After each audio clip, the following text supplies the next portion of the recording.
All right, everyone. Thank you very much for joining us today. We will be covering how to maximize your retirement contributions, especially important at this time of the year when everyone is looking to get their taxes filed or maybe trying to file for an extension. So understanding how much you can put in there, where the deductions lie, and essentially what benefit that might lend to you directly is especially important to understand. My name today is Alex Perney. I will be your moderator. I'm a certified IRA services professional here at Advanta. I've been with us for just about 6 years doing this. So if you have any specific questions regarding any of the content today or anything on maybe a broader topic of retirement savings in general or where the deductions lie, I can pretty much answer most of those questions as well. My base of experience is a very broad scope, so please let me know if you have any questions. Additionally, make sure that you type those questions in, as any of the audio on your end of the presentation is muted. So make sure you type those in. I will address them as they come through. It certainly helps to enrich the presentation, so make sure that those questions come through as you have them. And of course, with anything, we do have to give our required legal disclaimer. Advanta IRA and our employees, we do not provide legal, tax, or investment advice, nor do we endorse any investment products. All information and materials today are presented for educational purposes only. And of course, all parties are encouraged to consult with their attorneys, accountants, financial advisors, and other qualified individuals before entering into any type of investment. If you have any questions past today, please do feel free to utilize our Learning Center. It's a great resource to our clients and non-clients alike. It's on our website. We host all of our events, seminars, webinars, things like this. We also have an on-demand platform on our YouTube channel, so if you missed something or you want to go back and review these slides, they will be hosted right there. Typically, the turnaround is about 24 hours or less for getting them posted up. So if you have any questions, you can just refer right back to that. This will be the most recent video uploaded to our YouTube channel, and we also maintain an up-to-date blog monthly, sometimes bi-monthly, with important industry insights, changes that are happening, things that are important to know for you as the investor, you as a self-directed investor as well. The process in this, if you are interested in pursuing these types of investments through a qualified self-directed retirement account, are very easy. There's just some paperwork to start. You would need to fund the account. Obviously, we're going to be focusing more today on the actual contribution side of things. So contributing money into one of these types of plans, when your deadlines are, where those deductions are going to be the important part of this presentation today. But that's essentially the second part of this. And then the third part would just be to start investing the money as you see fit. We offer a very diverse platform for you to invest in the things that you know and understand. So really the limitations are only in your own mind with regards to how you can invest the money once you are self-directing. Sometimes people don't quite understand what self-direction is. The platform that we offer simply is anything that you cannot do at a brokerage, so things like buying real estate, lending private mortgages, investing in startup companies, true alternative assets, is the type of platform that we offer for you to utilize your IRA or 401k and other types of qualified retirement plans to invest in as well. So, a very small portion of the $24 trillion retirement market is made up by people like yourselves and like us that are truly interested in the alternatives that are offered, as opposed to kind of the entrenched products that are out there for, most people when they come to think of IRA investing at a traditional bank. So the different types of investments that are typically offered that are, I shouldn't say offered, that are pursued by our clients are enumerated in front of you. A lot of it is going to be real estate based. Just a few different types of the real estate that are up there is tend to be a very popular investment for our clients. Just understand that the type of investment that you pursue ultimately when you choose the type of plan is not going to be limited by the actual utilization of the asset. And this can go for anything like mortgages or private companies that you invest in. The actual actions or utilization of the ultimate investment isn't really of any big concern to us. It's just making sure that we can properly record keep and title those types of investments within your retirement plan. Now, what types of plans do we offer? Well, there are a lot of different types of plans, but the ones that you need to be concerned with today are going to be the traditional and Roth IRAs, because we do have deadlines coming up for those.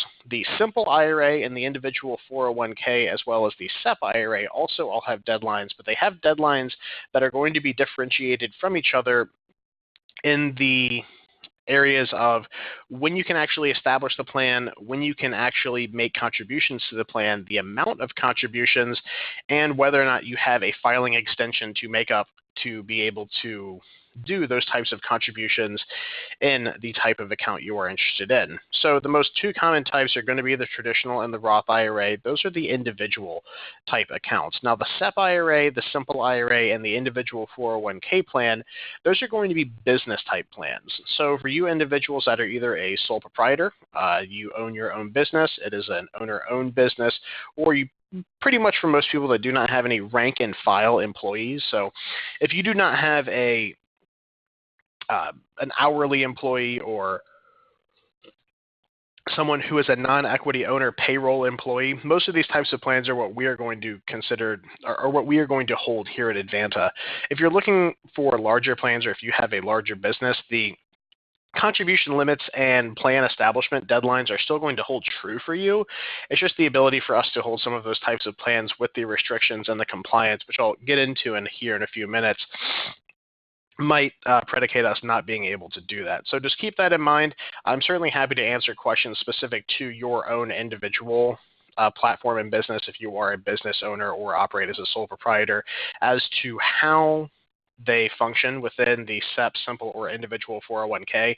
The traditional and Roth IRA are easy enough. You just have to have earned income in order to qualify a contribution into one of those types of plans, and you can make that contribution into the plan. So let's get started on that. So contribution limits have not changed, or the cost of living adjustments have not changed any from the 27 to 2018 year. If you are under the age of 50 and 1/2, you qualify for a $5,500 contribution into a Roth or traditional. And if you're over the age of 50 and 1/2, you have a $1,000 catch up to that effect. So you can make $6,500 of earned income contributions.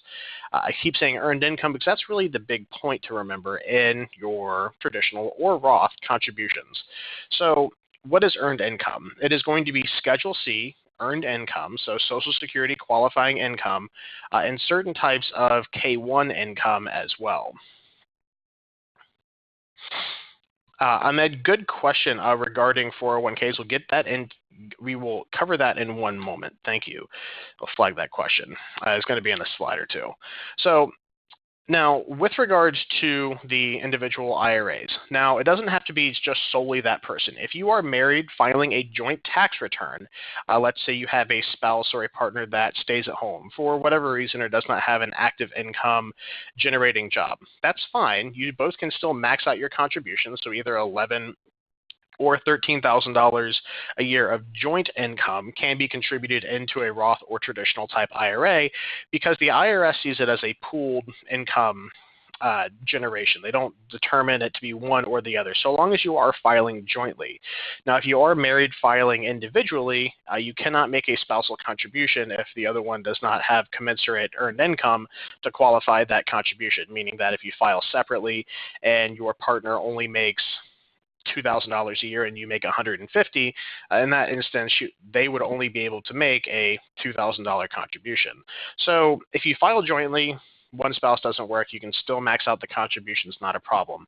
Now, one thing you do need to be aware of is that you cannot make this contribution into each. So if you have a Roth and traditional and you are married, you both cannot make $11,000 each, being $5,500 into Roth and traditional for both people.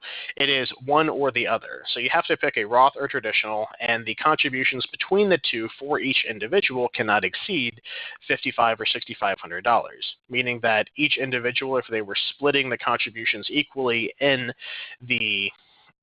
their family, each person could make a $2,500 contribute or a $2,250 contribution into each one of the respective plans, or $1,000 split between the two if they are over the age of 60 or 50 and a half.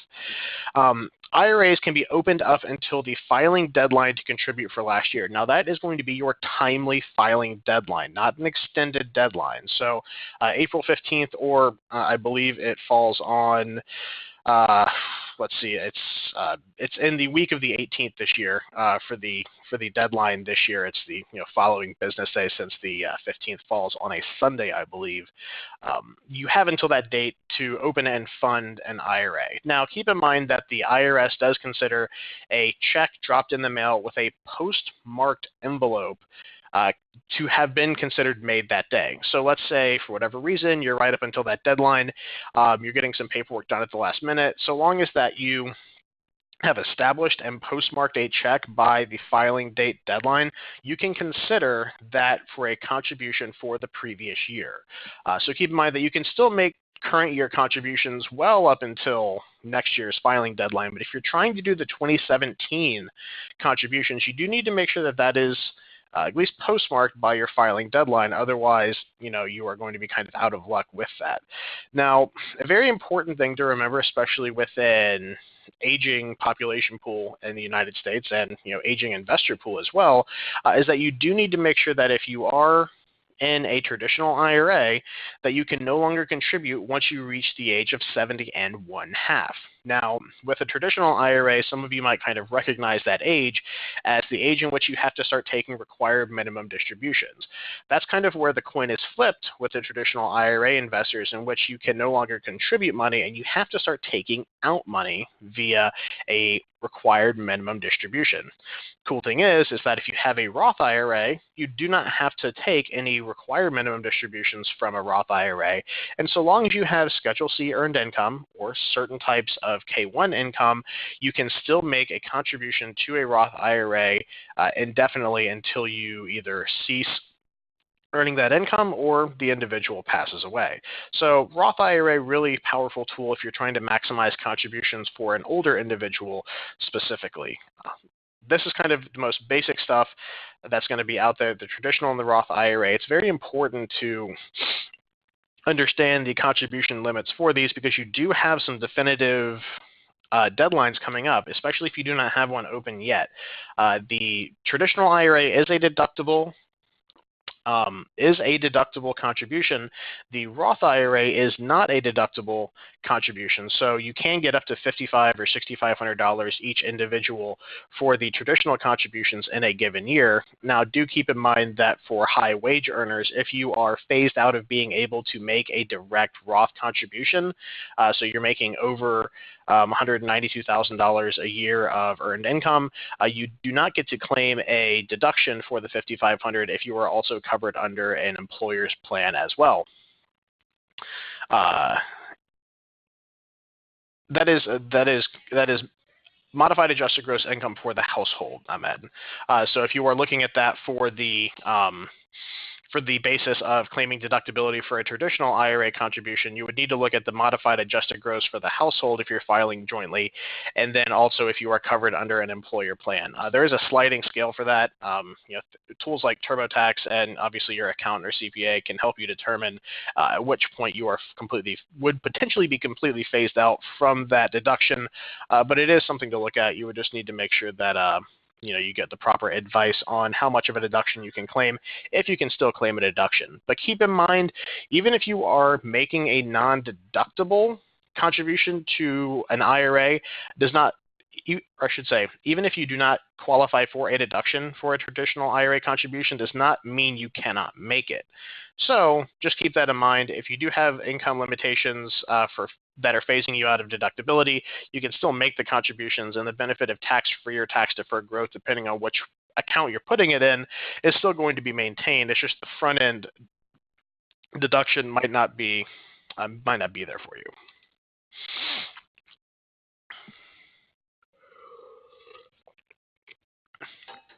All right, the SEP IRA.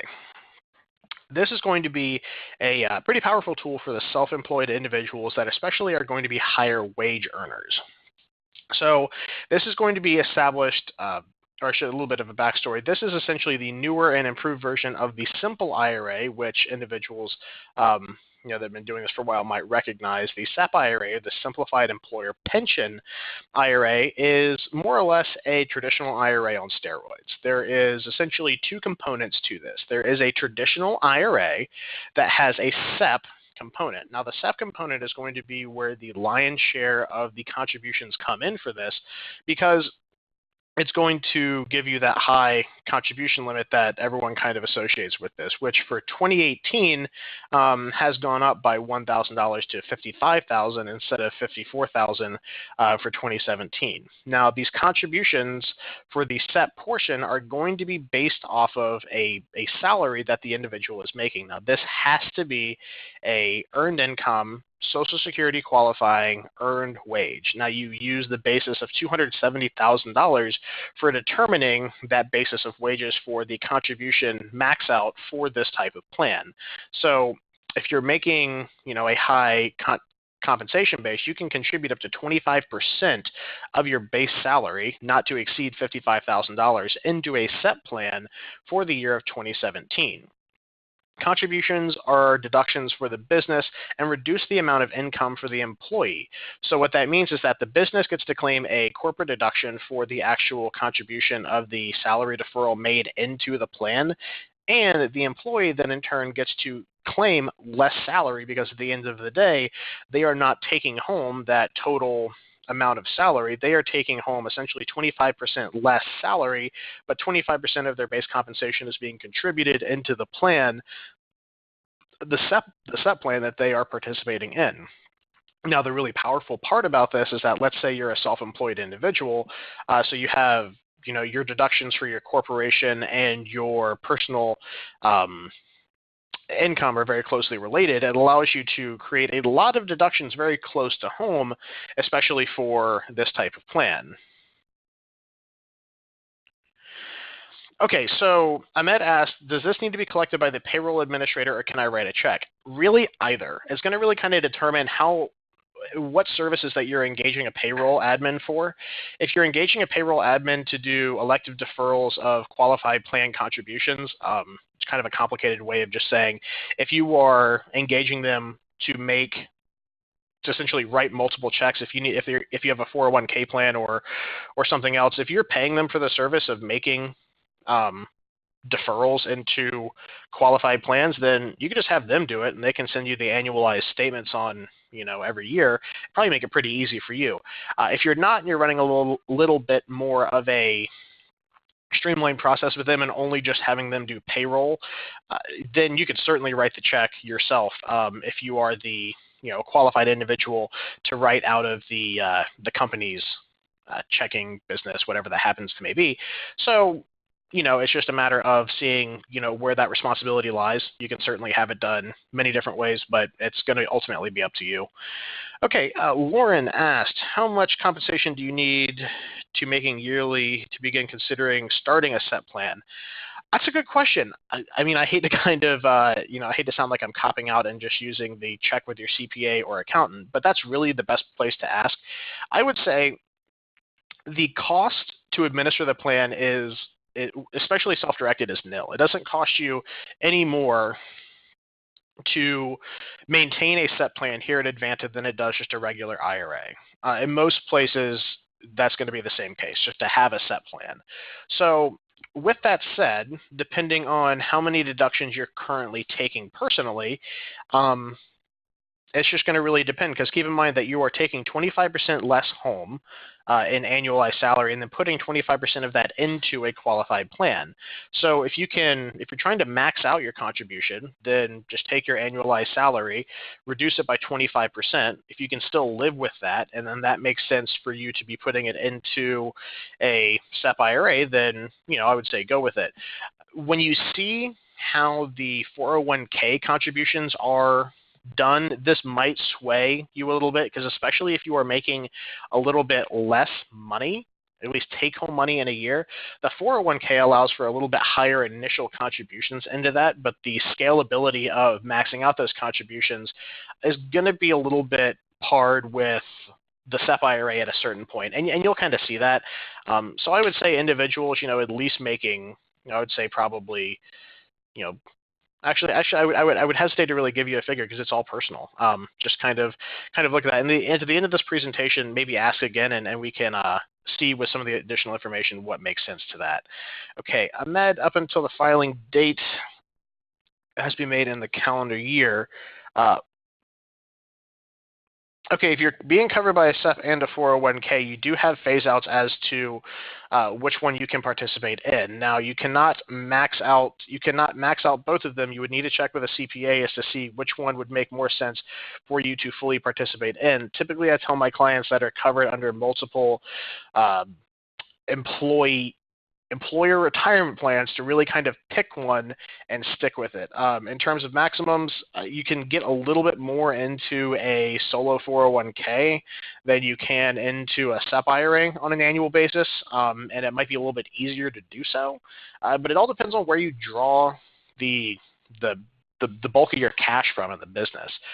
So Ahmed, just keep that in mind, and you'll kind of see in a minute how that exactly works. Self-employed individuals calculate the contributions less 1/2 self-employment tax. So you have to kind of keep that in mind, that you do have a component of self-employment tax that has to be factored in when making a SEP IRA contributions. The contributions are not locked in from year to year. So like the simple plan that we're going to cover in a moment, there isn't any type of penalty for withdrawing the contribution basis. So there isn't any type of irrevocable election being made in this. The employee can elect to change how much they are contributing on an annualized basis, which is really good, because let's say you have a year where you need to take home some more cash. You're trying to buy a house, you have some medical bills or something, you need to take home more cash. You can't put as much in as you'd like to a qualified retirement plan. This has a good flexibility, along with the solo 401k as well, as to being able to change your elected deferrals of compensation or contributions into that plan. Now, the SEP IRA, you have your contributions must be made by the extended date of your filing, and that does include that has to be for the company. The company files timely and you file for an extension. Keep in mind that the SEP IRA contribution, so that 25% of base salary contribution, is going to be made along the lines for the corporate side of this. The company is making that, so that has to be done along their filing date, which can be plus the extensions. And you can establish this year and contribute for last. So unlike a 401k, which unfortunately does have to be established within the year that you are trying to make the contribution, albeit you do have an extended time period to make those contributions, the SEP IRA, essentially you can establish that type of plan well into the later part of the year if you have a corporate extension filed, and still make previous year contributions. So up until September and October, whenever your extended deadline is, you do have quite a bit of leeway with the SEP IRA with regards to when you establish the plan and when you're making those contributions in order to be compliant with the various rules that are out there.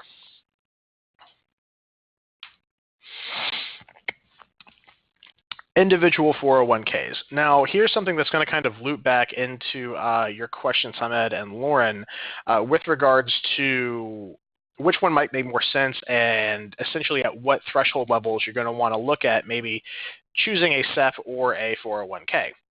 So for a 401k, you have $18,500 of elective deferral and $24,500 if the participant's over the age of 50 and 1/2. This means that if you are being paid a certain salary, you can contribute up to $18,500 or $24,500 depending on your age of that salary. Now, that's not a sliding scale. That's just if I made 20, if I took home 20 of Social Security qualifying income, I can contribute $18,500 of it. If I took home $19,000, I can contribute $18,500 of it. Keep in mind that I still do have to pay my taxes out of that, so you need to adjust up a little bit. That is going to have your deductions for your Social Security, your Medicare, federal withholdings, all taken out of it. So, there is a little bit of an adjustment. But in technical terms, you can make 100% compensation contribution to this, unlike with the SEP IRA, where you have a sliding scale of 25% of your income that can be contributed into that. So that's kind of a cool thing to look at. So if you're not necessarily taking home a ton of money and trying to keep most of it as a basis of net operating income for the business, the 401k can be a very powerful tool because you have the ability to keep a lot of money in the company, not pay yourself a ton of money, and being able to mitigate some of those federal taxes, and still being able to max out your contributions fairly well. So the other portion of the contribution to this, as I said, you have up to 55 grand that you can get into a SEP IRA. You can contribute up to 35K out of your net operating income of the business across all of the participants of the plan. So if this is an individual 401k and you had $100,000, you could contribute 20 grand into the plan as a profit sharing match. So that is going to be the other portion of that, and that profit sharing match is going to be corporately deductible. So you have a personal deduction of what you personally add into the plan, so your 18.5 or your 24.5 of participant contributions of your own personal income becomes a personal deduction, and the profit sharing match of the net operating income that you defer out of the business into the plan is going to be corporately deductible. Kind of an easy way to think about this is that if you've worked for an individual before and you say, hey, I'm going to contribute 4% of my income into the 401k, well, that goes into the 18.5 of your personal contribution maximums. And if the company says, hey, we're going to match 4%, that's what's going to be out of the net operating income that they get the deduction for. So if you're looking at this in perspectives of what you already understand from old employers, that's kind of where it falls. So the 35K maximum is going to be the profit sharing match, the 4 or 5, however much they want to match. And then the other portion is going to be out of your own personal pay, which is personally deductible. Now, the elective deferrals, which is pretty cool, can be made either deductible or non-deductible. So what does that mean for you? That means you have the ability for a 401k to be either Roth or traditional. So you either get tax-deferred or tax-exempt growth within a 401k.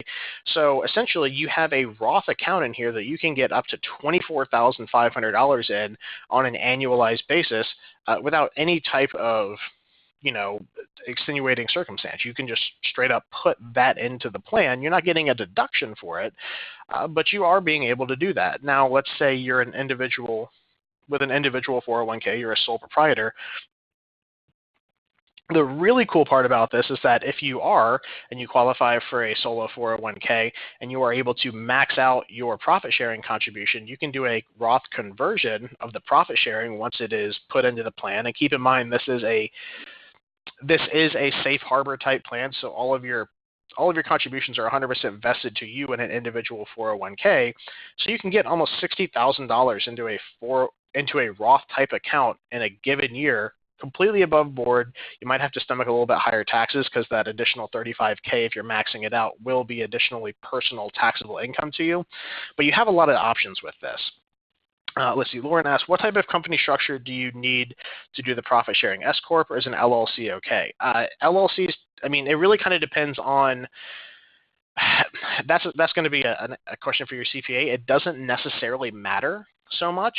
You just need to get with your CPA to see which one is going to allow you to show income that, or allow you to place money the way that you would like in order to maximize contributions, if that is an important aspect of your retirement planning in this facet to you.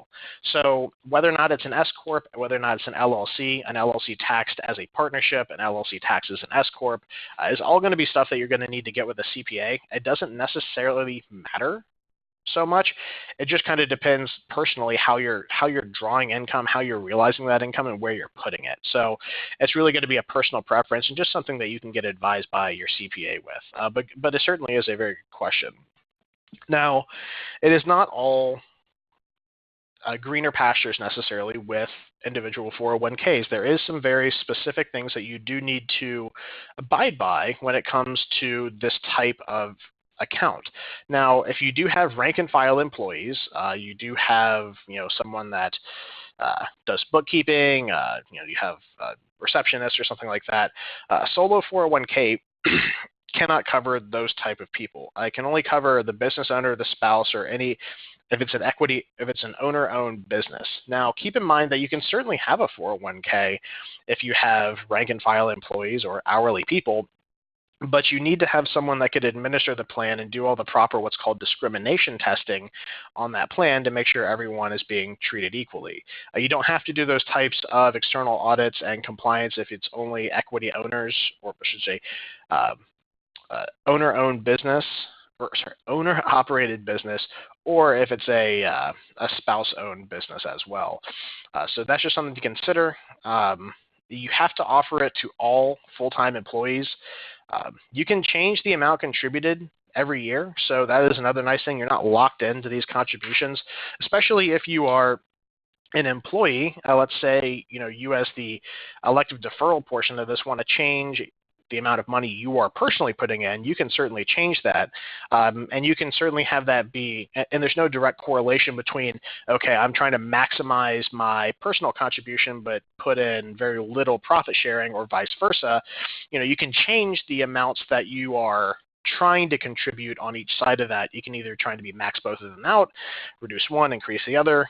There isn't any correlation to say that if you're doing this much personal contribution that you have to be doing X amount of profit sharing match. So keep in mind that it is very flexible. Okay, now let me scroll back up. I think we had some questions. Okay, so Ahmed, to your first question, which one allows for profit sharing? It's going to be the individual 401k and a little bit in the simple IRA as well. You're going to see the simple IRA here in a minute. It is certainly not as much as the individual 401k, and the 18.5 does not apply to profit sharing. So it's only going to be for the, for the elective deferral.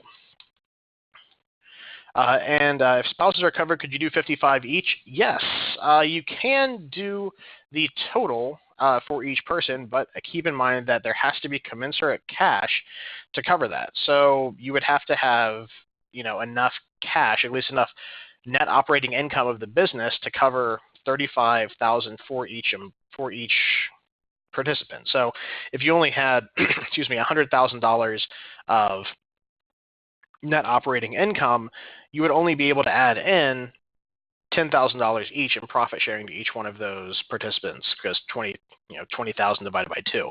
So you can certainly do that. You just have to have enough cash and enough cash and enough accounted places that are correct with the type of contribution you are trying to make in order to sustain that type of contribution. But you can certainly max it out for both people. One bad thing about this, though, is that you do have to have established this plan in the given year, or at least I should say the correct word is adopted the plan in the given year that you are trying to make the contribution for.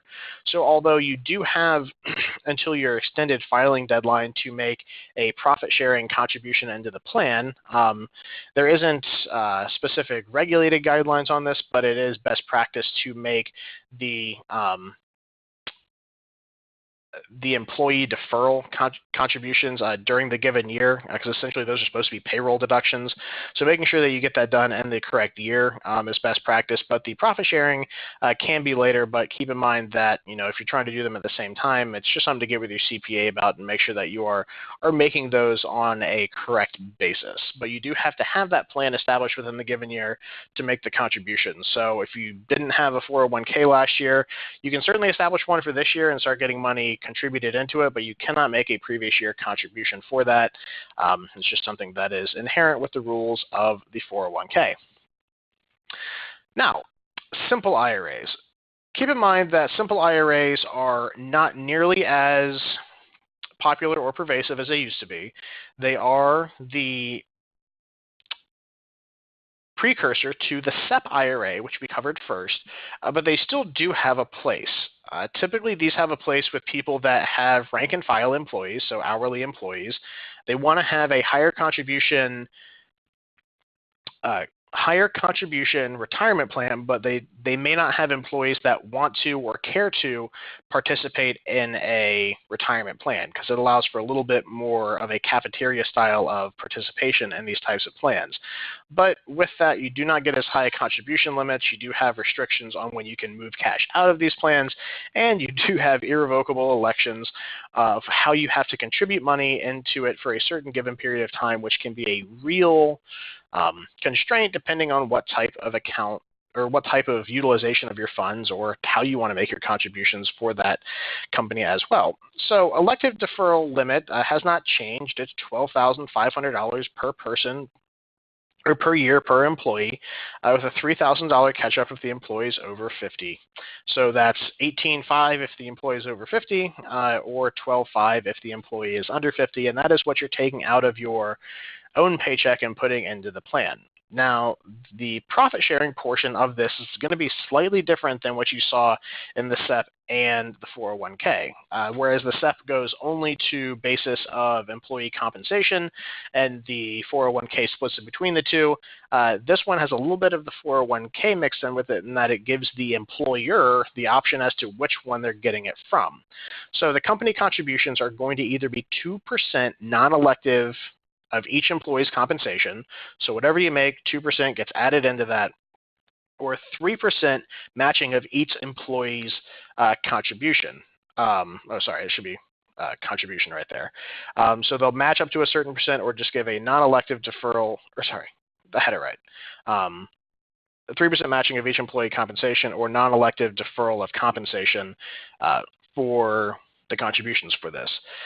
Now, the bad part is that you are locked into that for 2 straight years if you are administering a SEP plan, meaning that you cannot change this. Let's say all of your employees say, hey, we'd much rather have the 3% matching rather than the 2% non-elective. Well, you have to maintain that or you pay a lot of steep penalties in order to change that. Or let's say you are participating in the plan and you're a high wage earner and you would really like to keep some more money in the company instead of just contributing into your plan because you need to buy some capital equipment, you had some things come up, big tax bill, lawsuit, XYZ, you name why you would potentially need more cash, and that could really kind of throw a wrench into the fact that, hey, if I want to stop this, I'm going to have to pay a lot to get out of it. After the 2 years are up, though, you can essentially change and do with it what you want, so long as you are giving proper notice to any participants of that plan as well. The plan must be established by year end to make contributions in that year. So just like the 401k, you got to establish the plan in the given year, and then you can move forward with contributing in that given year. Employees cannot be covered by any other simple plan in order to participate in this. So if you have a part-time employee or someone else that's being covered in in another type of plan, you just need to understand that some people might be disqualified from participating in it, or if you have multiple businesses with retirement plans, you cannot cover yourself under multiple simple plans. You have to pick one and stick with it. One kind of drag about a simple plan is that if you are doing it, let's say a year and a half down the road, you decide, hey, it'd be great, let's start a 401k. Let's go with an individual 401k. I don't want to deal with this simple plan anymore. Well, you're going to be kind of stuck in it for a little while because you cannot roll over that plan for 2 years from the date of inception that you had that plan. So the plan has to be in effect and in good standing for 2 years in order for you to roll money out of it. It can be kind of a drag, but it is essentially the rules that you must abide by if you are interested in doing a simple plan. And that 2-year mark kind of follows over from the change of either the non-elective or the profit-sharing match of the additional contributions made into the plan corporately for that. You must include all employees who make over $5K a year. So with that said, if you have an employee that makes less than that, you can exclude them from the plan. So depending on how you operate your business, if you have a lot of let's say part-time hourly employees that don't get paid a lot or it's seasonal or something, the simple plan might be a good fit for you. It just really depends on your personal situation with the business that you're maintaining. Again, I hate to kind of not be able to give people a definitive guideline as to, hey, a simple plan works for if you're operating a gas station, if you have a roadside lemonade stand, to try to set some humor on it. But it's all going to be very personal. It all depends a lot on where you derive your income, where you're keeping your income, whether you're taking that as personal pay, whether you're keeping that as operating income of the business, how much money you are actually making in each one of those two kind of pools. If you're paying yourself very little, then the 401k might be good for you, because if you're keeping a lot of that money corporately, then it's going to allow you to make more contributions. Whereas with something like a SEP plan, if you're making a lot of Schedule C earned income, you're making hundreds of thousands of dollars a year and looking to reduce part of your taxable liability, then being able to take a 25% cut on how much you're being paid, being able to create a corporate deduction and then put that into a tax-qualified growth plan would make a lot of sense for you. But the type of business that's paying you a lot of money that you're operating is going to be completely individual to that effect of making that decision. So unfortunately, there does have to be some deferral on our end as to what type of business you're operating, but just keep in mind this is more of a dollars and cents decision as opposed to type of business decision, which is good because that means that it kind of applies fairly to everyone. One of these isn't necessarily going to inherently just be good for one type of business.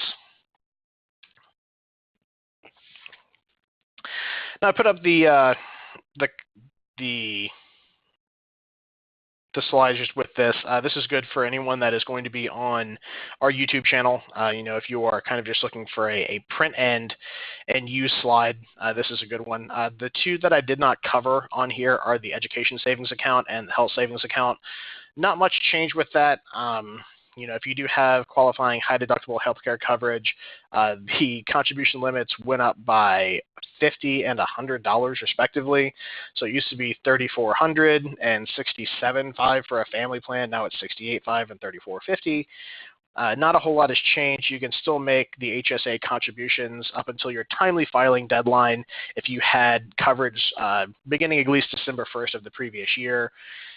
The reason I don't cover that is with the current healthcare laws, there aren't a ton of HSA qualifying plans out there anymore. Just the way with the Obamacare marketplace works, a lot of the plans don't necessarily have HSA qualifying coverage. If that changes, I will probably do more on HSAs, but they just aren't as common because essentially if you have a copay for normal office visits, then your healthcare coverage is not HSA qualifying. Even if you do have, very high deductibles and out-of-pocket expenses, you might not always qualify. But I'm always happy to answer questions against HSA accounts. I think they're very interesting. There's a lot of stuff. I give whole presentations just on that. But again, good slide to print out if you just want to tack something next to your computer and see how much money you can add into each one of those plans. With that said, that kind of covers most of it. I do encourage people to ask questions. Again, this will be on our website, on our YouTube channel, so feel free to utilize that at your convenience. Here's all my direct contact information. Give me a call. Reach out to me, and we will certainly get your questions answered. I can, kind of go through SEP, 401ks, simple IRAs, traditional Roth IRAs, to your desire. So I am certainly happy to do that on an individual basis and try to get you the specific information that you need in order to make the informed choice. But just keep in mind in summation that you can still establish a SEP IRA up until your extended filing deadline of the company that is making the contributions. A individual 401k did have to be established in the previous year in order to make those contributions. A simple IRA has to be established in the given year as well. Traditional and Roths can also be established up until your filing deadline to make previous year contributions. With that said, thank you very much for coming today. I really appreciated having you on, and we'll see you next time. Thank you.